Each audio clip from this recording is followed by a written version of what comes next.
11 अप्रैल 2026 को इस्लामाबाद में हुई ऐतिहासिक बातचीत के बाद अब यूएस ईरान कॉन्फ्लिक्ट में एक नया मोड़ आ चुका है। कई दिनों तक चली तनावपूर्ण नेगोशिएशंस के बाद दोनों देशों के बीच एक टेम्परेरी सीज़फायर को आगे बढ़ाने पर सहमति बनी है। यह सीज़फायर भले ही पूरी तरह स्थायी न हो, लेकिन इससे मिडल ईस्ट में हालात थोड़े शांत होते दिखाई दे रहे हैं। सीज़फायर लागू होने के बाद बड़े स्तर के हमले रुक गए हैं, लेकिन छोटे स्तर पर तनाव अभी भी जारी है और कई जगह मिलिट्री अलर्ट बना हुआ है। यानी यह शांति पूरी तरह स्थिर नहीं बल्कि एक फ्रैजाइल पॉज है। इस्लामाबाद में हुई बातचीत का सबसे बड़ा नतीजा यह रहा कि दोनों देशों ने सीधे संवाद जारी रखने पर सहमति दी है। हॉर्मज़ स्ट्रेट को धीरे धीरे खोलने की प्रक्रिया शुरू हुई है और एनर्जी सप्लाई को स्टेबलाइज करने की कोशिश की जा रही है।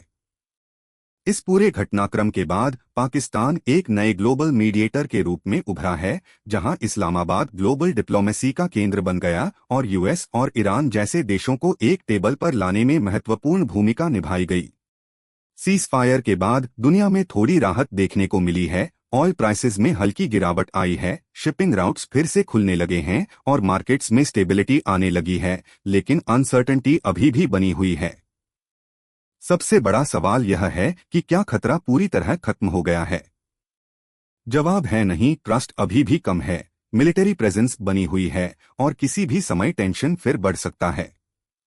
आने वाले समय में तीन संभावनाएं हैं: permanent peace deal, temporary stability या फिर से कॉन्फ्लिक्ट एस्केलेशन, और यह पूरी तरह दोनों देशों के अगले कदमों पर निर्भर करेगा। इस्लामाबाद टॉक्स ने दुनिया को एक उम्मीद दी है, लेकिन यह भी सच है कि यह शांति बहुत नाजुक है और अब पूरी दुनिया इंतजार कर रही है कि यह सीज़फायर स्थायी बनेगा या फिर मिडल ईस्ट फिर से जल उठेगा। इस्लामाबाद से आई यह खबर दुनिया के लिए राहत भी है और एक चेतावनी भी। यूएस और ईरान के बीच यह तनाव अचानक नहीं बढ़ा है। इसके पीछे कई सालों की जियोपॉलिटिकल राइवलरी छिपी हुई है। न्यूक्लियर प्रोग्राम, सैंक्शंस और मिडल ईस्ट में इन्फ्लुएंस की लड़ाई ने इस कॉन्फ्लिक्ट को लगातार गहराया है।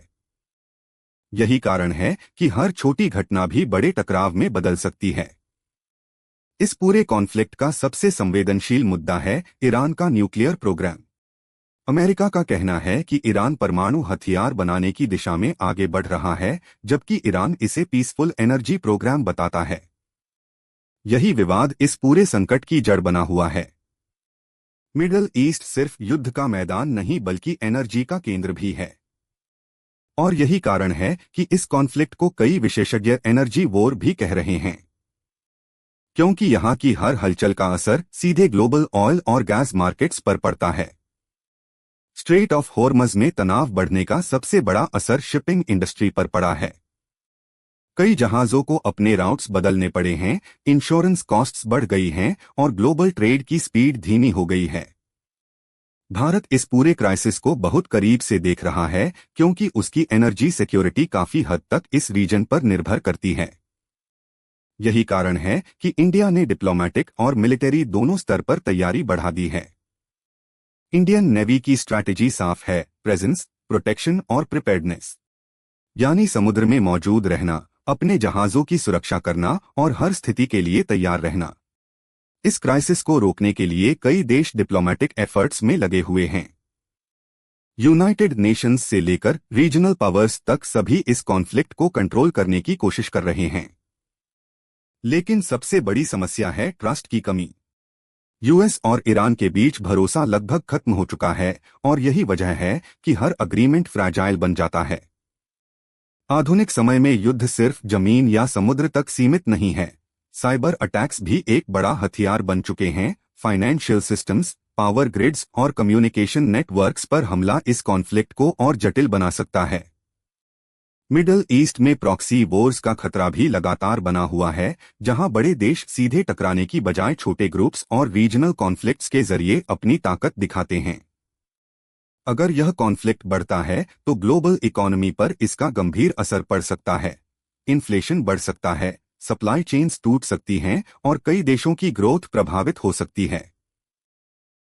हालांकि सीज़फायर के बावजूद मिलिट्री बिल्डअप जारी है। शिप्स, मिसाइल्स और डिफेंस सिस्टम्स लगातार तैनात किए जा रहे हैं, जो इस बात का संकेत है कि खतरा अभी खत्म नहीं हुआ है।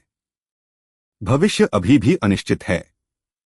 कोई नहीं जानता कि यह शांति कब तक टिकेगी और कब हालात फिर से बिगड़ सकते हैं। इस्लामाबाद टॉक्स ने दुनिया को एक मौका दिया है, लेकिन अब यह दुनिया के नेताओं पर निर्भर करता है कि वे इस मौके को शांति में बदलते हैं या इसे एक और संघर्ष में बदल देते हैं।